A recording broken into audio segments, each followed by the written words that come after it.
மிக முக்கியமான கிளைமேக்ஸ் பொன்னியின் செல்வனில் என்னன்றது அது படித்த எல்லாருக்கும் தெரியும்.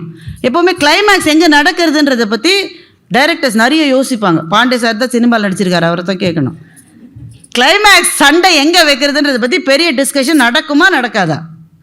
நடக்கும். அநேகமாக இந்த பின்னி மில்லில் தான் நடத்துவாங்க. அங்கே தான் ஒரு 100 பேர் ஓட கதாநாயகன் பின்னாடியே போய் 100 பேரையும் அடிக்கிறதுக்கு வாய்ப்புகள் வசதிகள் அங்கே தான் இருக்குது. பொன்னியின் செல்வனுடைய கிளைமேக்ஸ் நடந்த இடம் கடம்பூர் சம்புவராயரனுடைய அரண்மனை. அங்கே தான் ஆதித்த கரிகாலன் கொலை செய்யப்படுகிறான். நான் பொன்னியின் செல்வனில் பேசணுன்னா ஒருத்தர் கமெண்ட் எழுதியிருக்காரு, யூ ஆர் அ ஸ்பாயிலர்னு.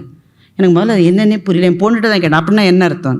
நீ கதையை முன்கூட்டியே சொல்லிட்டேன். அடப்பாவிகளை, நானா கதையை சொன்னேன்? கல்கியே சொல்லிட்டார்.